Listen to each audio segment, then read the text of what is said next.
currently at $120 for Bulbasaur and Friends. We're at $104 for Charmander and Friends. And Squirtle and Friends finally is on the board at $20.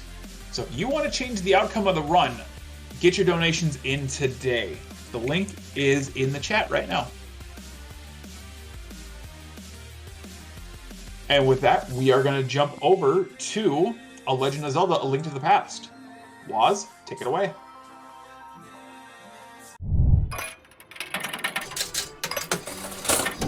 Envoy?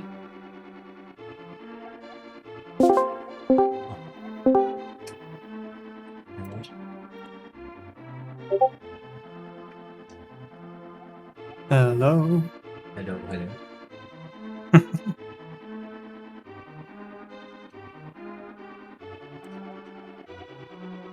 Hello, hello. All right. How we doing? Yeah, I'm really fine, and you? Doing good. We're all set for this not run of Baldur's Gate, but for A Legend of Zelda: A Link to the Past, no major glitches, Master Sword. So if you want to introduce yourselves real quick, we'll get started. So, my name is Waz00. I'm from Lower Saxony in Germany, and yeah, I showcase the Legend of Zelda: A Link to the Past Master Sword category. This run was picked from 0 to 30, and yeah, I showcase this with my commentary Frame Seeker. Hey there. So yeah, we are beginning with the name, and the name from the one is. Just let me know when the timing begins. It is. So we are beginning with the run in 5, 4, 3, 2, 1, and go. Good luck. And So I'm doing the co-commentary because Waz needs to concentrate a lot. Because it's a short speed run, but it's intense. So here we have Link and his uncle, and the Princess Zelda is kidnapped by the evil mage Aghanim. And Link's uncle is trying to rescue her. He's telling Link now he should wait here, and he is packing his things and going to rescue the princess. But yeah, Link doesn't want to wait. He's following his uncle. So what he's going to do, he went to the castle and Link is following him. Here we have the guards and Link's trying to sneak into the castle.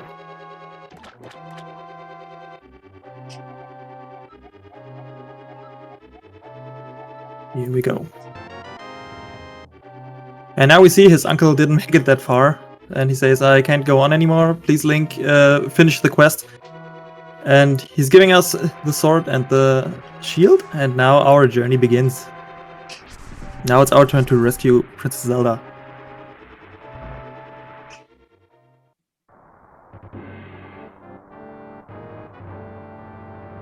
As it is usual in the speedrun, we are trying to avoid any enemies because they don't give any advantage. If we kill them, we don't need to level, we just need to pick up items and heart containers to get stronger. So Waz is trying to sneak by all these enemies, trying to avoid and don't get hit. If he gets hit, it's not that bad.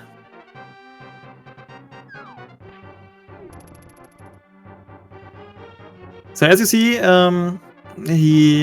we can do normal swings that deals 1 damage with the sword, and we can charge our sword to make a sword swing. That doubles the damage.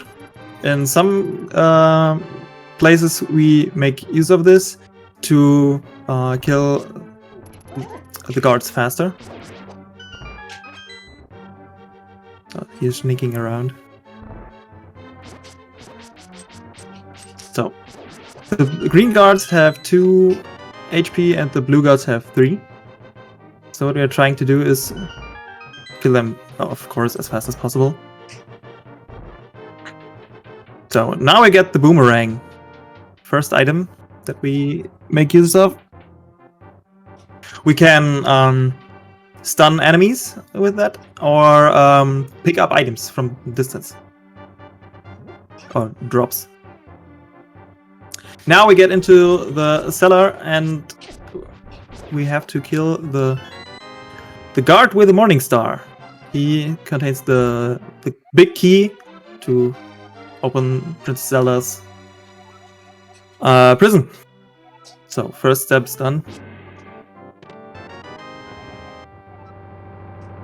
And now we have to rescue Zelda. We picked her up, now we have to get out.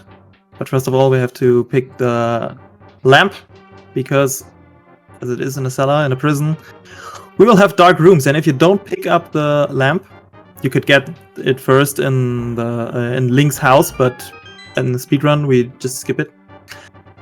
Because in the dark rooms, if you don't pick up the lamp, you don't see anything.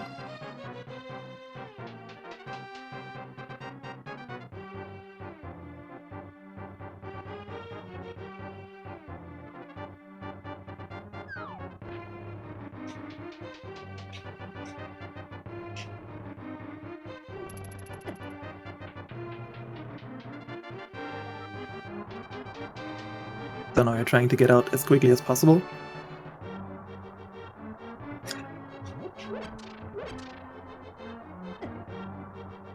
Having 1.5 hearts is not that bad in here, but you have to be careful.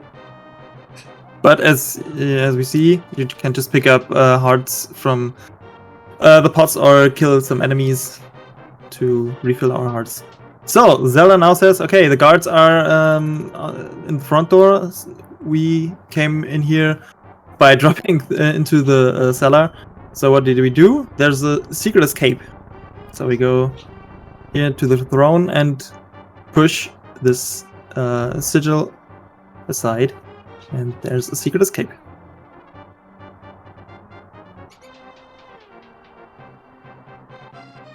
So as you see, the light is only because of the... we have it only because of the lamp. If you don't pick it up, it's, as I said, completely dark.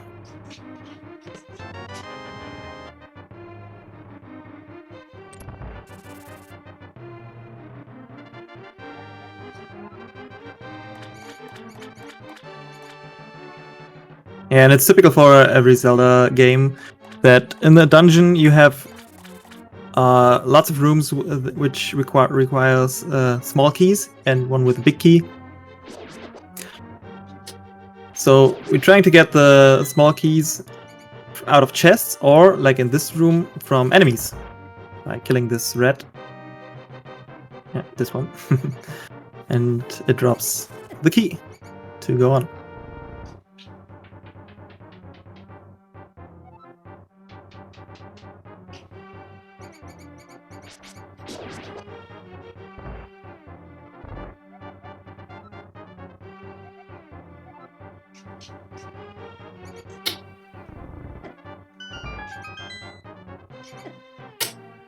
Oh, Now we have this nice. too. But that's okay. So we have this 2 switches, and one activates a trap, and there are bombs raining from the ceiling, and the other one opens the secret door to the sanctuary. Okay, now we save Princess Zelda, but our journey is not over, because they are now telling us the evil mage Aghanim is a threat for Hyrule, and we need to stop him. How do we stop him? We need the Master Sword. So first we pick up the heart container. Now we have 1 HP, 1 HP more, for a bit more survivability. Okay, now we have to stop Aghanim. We need the Master Sword, but to get the Master Sword, we need 3 pendants to break the seal. Now we're going to the first one, which is hidden in the Eastern Palace. And what Waz did is to get here quicker. You just save and quit. When you save and quit, you just you can choose where to start from. There's 3 places. First, Link's house, the sanctuary where we have been lately, and the third one is in the mountain. But you can't go where you haven't been yet. So we make use of this quite a lot in this category to get to the places quicker. And now we entered the Eastern Palace.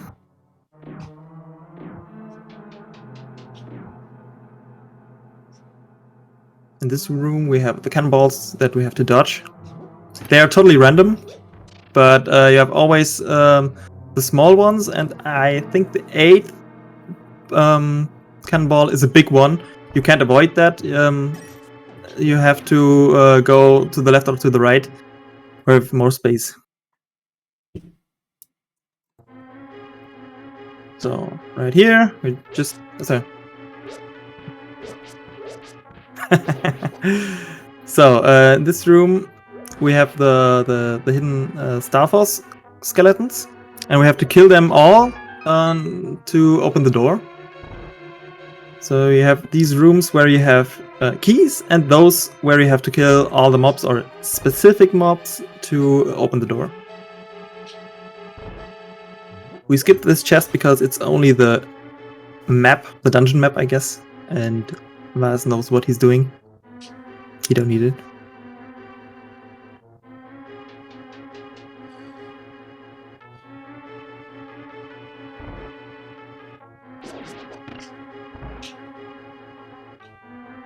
And he was just picking up some arrows. We don't have a bow yet, but we need it later on. And here we have hidden switches in the ground. You have to step on them to open doors. And again, if we wouldn't have the lamp, we wouldn't see anything here. And it's making it way harder if you don't know the exact room, especially with the enemies inside. So this room, we now have the first trick. Oh no, it's not doing it. It's okay. You can. What you have to do is kill every mob to activate the anti-fairies. They're called anti-fairies. When you killed all mobs, they spread out. Under this pot is a hidden switch to open to get the chest with a big key. We need the big key to get the bow and get to the boss. But there is a trick where you can damage boost and use the iframes where you are invincible to pick up the pot when the anti-fairies are still on it. It saves a lot of time, and of course in speedrun we do it, but you have to damage boost, and as we see, we don't have that much health. Oops. I forgot to change the model.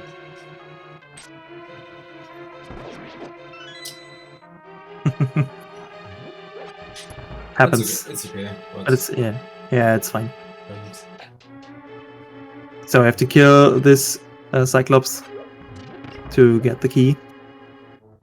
What did I say? Oh yeah, it's in the speedrun we try to make the damage boost, but you have to damage through, and if you don't make it the first or second time, you hardly die. So it's quite dangerous, and in a marathon, just keep it the safe way. So we are heading for the first boss already.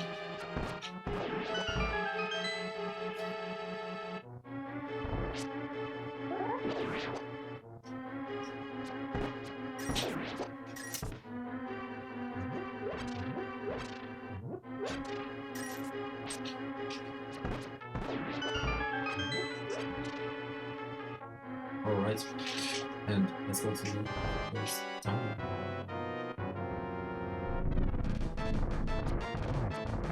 And here we have the Armos Knights. These are 6 knights. Each of them can tank 3 arrows. Well, the third arrow kills them. And if you kill all except for one, he's turning into a red one, jumping all around.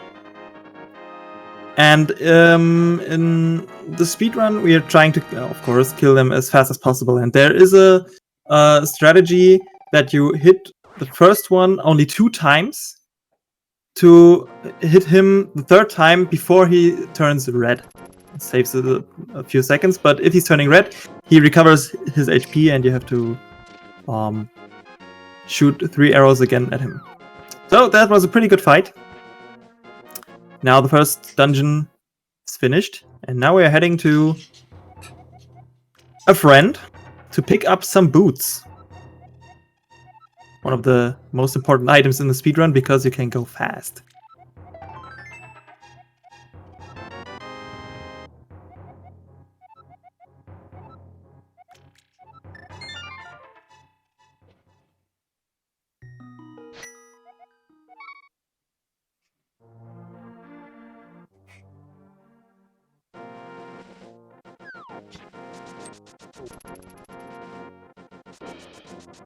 So, and the old guy who gave us the boots, he's called Sahasrara, and it's such a tongue twister that most people just call him Sasha or something else.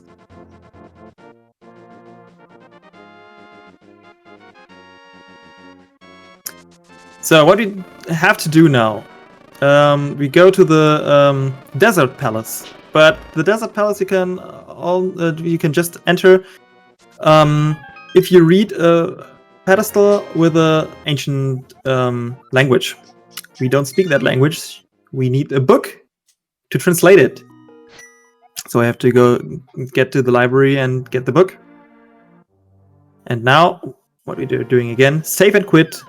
Go back to our house, because it's way faster than going back.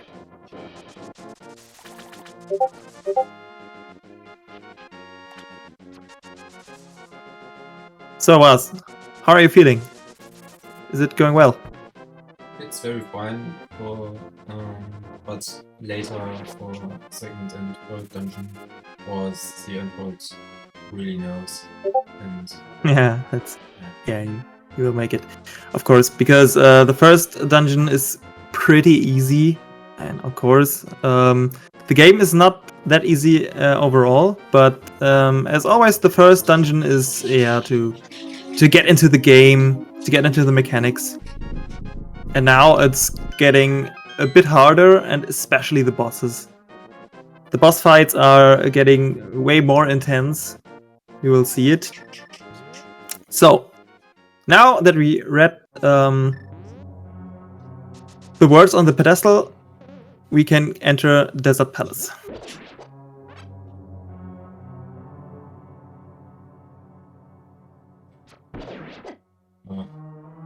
And for this category is one really not really problem, or is the heart container, because in this game it was really like too easy damage and we have not motivation for game over. So yeah. Yes, and you saw the statues with the laser beams, they're dealing so much damage. We are always trying to avoid them. And you can't kill them, they're invincible.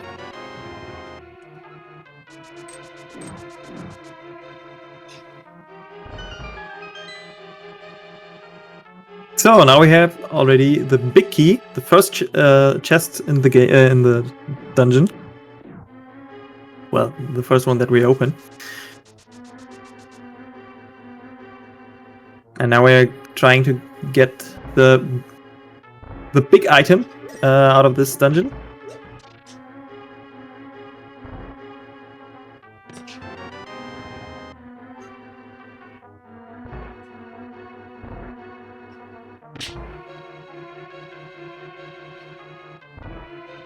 So now that we got the gloves, we can pick up stones. the smaller ones, or the lighter ones. And we needed to get to the second part of the dungeon, because we are now leaving the first part. And if you don't pick up the gloves, you wouldn't make it over here. Because you see, these stones we can only pick up if we got them.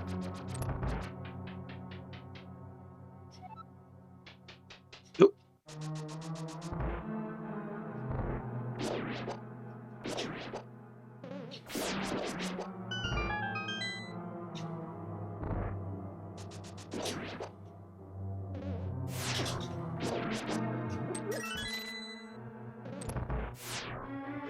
So we are heading for the second boss.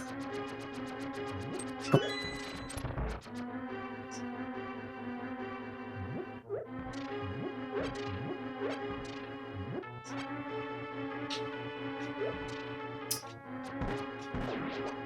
Okay, in this room we see those torches, and if we don't have the lamp, we can't go on further. So this is the point where we definitely need it, because if we light them up, now it opens the passage to the boss.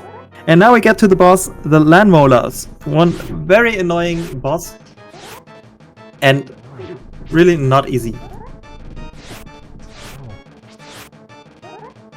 So we have these sandworms, and they are 3. When they are popping out, you can only hit them their head. And when they are popping out, they are spreading these stones. And every time you kill one of them, they are throwing more stones in each direction. So you have to be careful, but the health count is pretty good.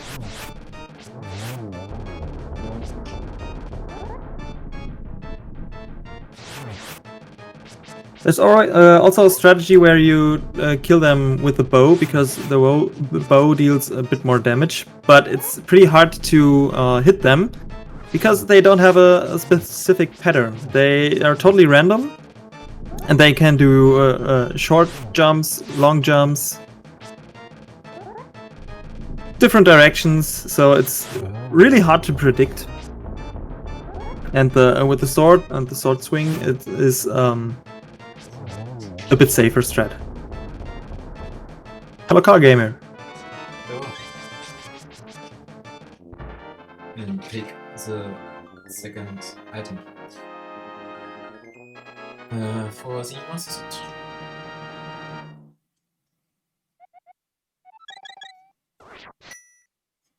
Yeah, so we got the second pendant.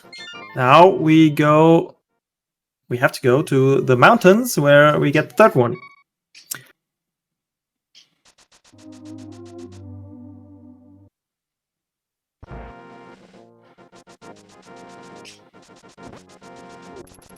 Now we save and quit and go to the sanctuary again, because it's a bit faster from there.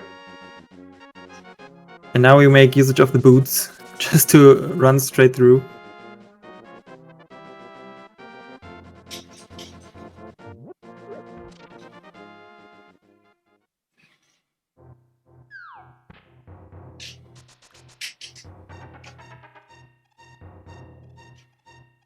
And to get to the mountains, we have to pass this cave, where we pick up someone. This old man, who asked us to take him with us because it's dark and scary. Here he's warning us of the holes, because when we're falling down, it's not that bad. It's just damaging us and brings us back to the entrance of this room.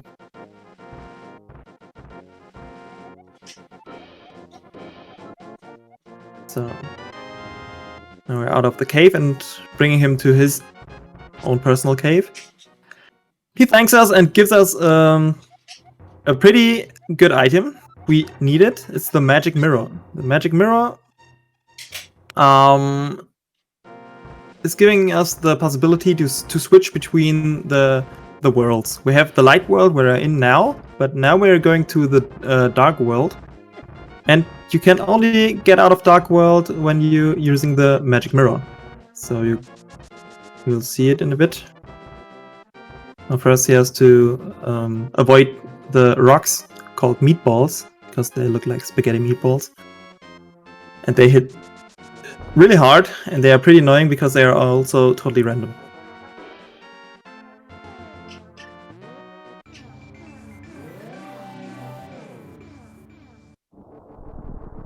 Okay, now we're here. We see this teleporter, and when we're going through, we go to the Dark World. We see that Link now is a bunny-like sprite. This is his sprite in the Dark World. And we used the magic mirror to get back to the Light World in the same place, because the Dark World is just a mirror of the Light World.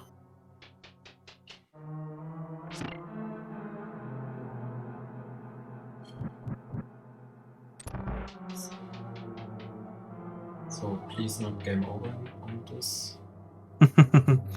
Yeah, in this tower, it's when you start the game, it's pretty usual to die here, because it's a very hard dungeon with lots of random movement from mobs, and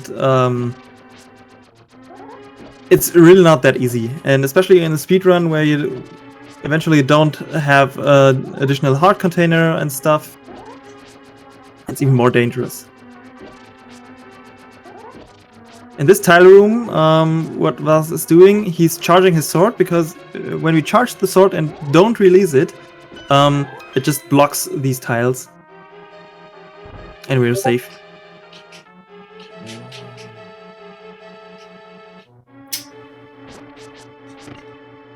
And in this room we have this mini moldoms. They are pretty fast and moving totally random. You're trying to avoid them, but sometimes it just doesn't work. And yeah, we just try to save as many hearts as possible.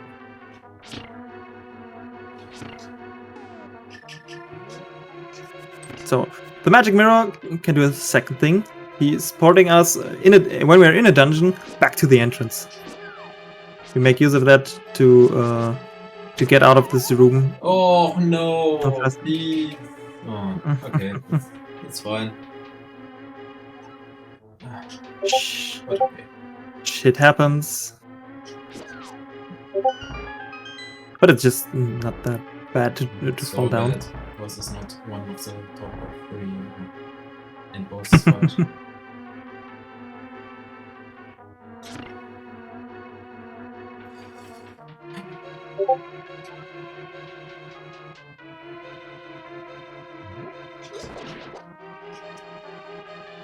So by activating the switch again, he's turning the tiles, not the tiles.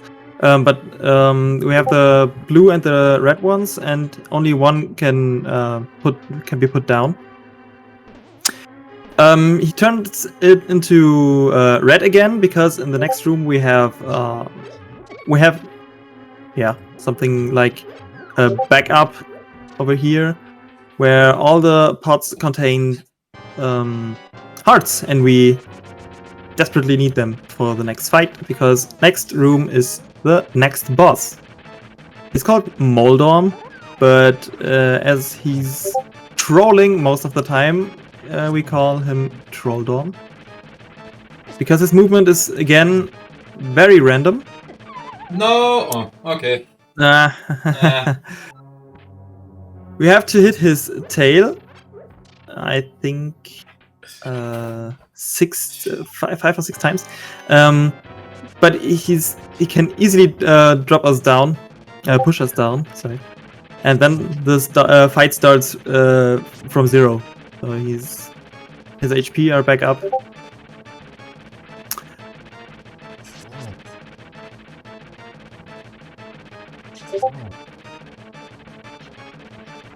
And not that his movement is just random. The more we hit him, the faster he gets.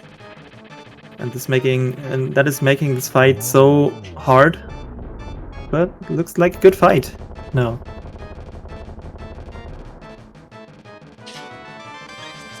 Nice one. Very good. So now we killed boss number 3, pick up the 3rd pendant, and now we can head to the Master Sword.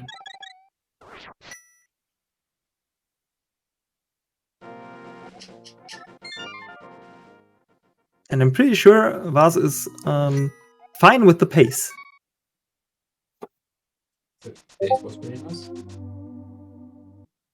Because the last thing that we have to do now is go to the forest where the Master Sword is, and it doesn't take that much time. We don't have to kill that much enemies or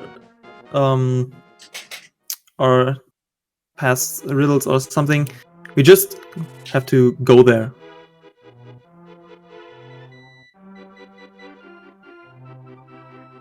So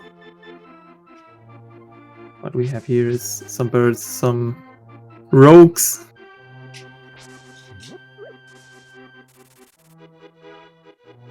And a mushroom that we don't need in this category. So time was in 3, 2, 1, time. Yeah. And that's it. That's Legend of Zelda Master Sword category. Well done, Waz. Well done. It was really nice.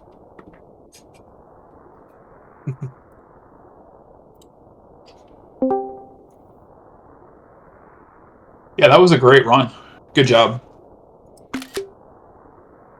Yeah, especially the last boss fight can be so annoying, and when you drop down like 3 or 4 times, it can easily be 5 minutes longer. So he did a very good job here. Yeah. It's fantastic. So yeah. So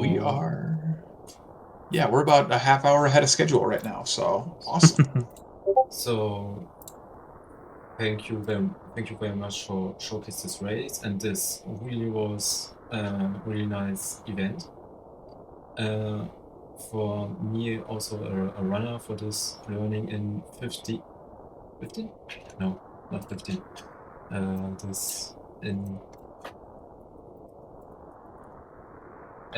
19 days.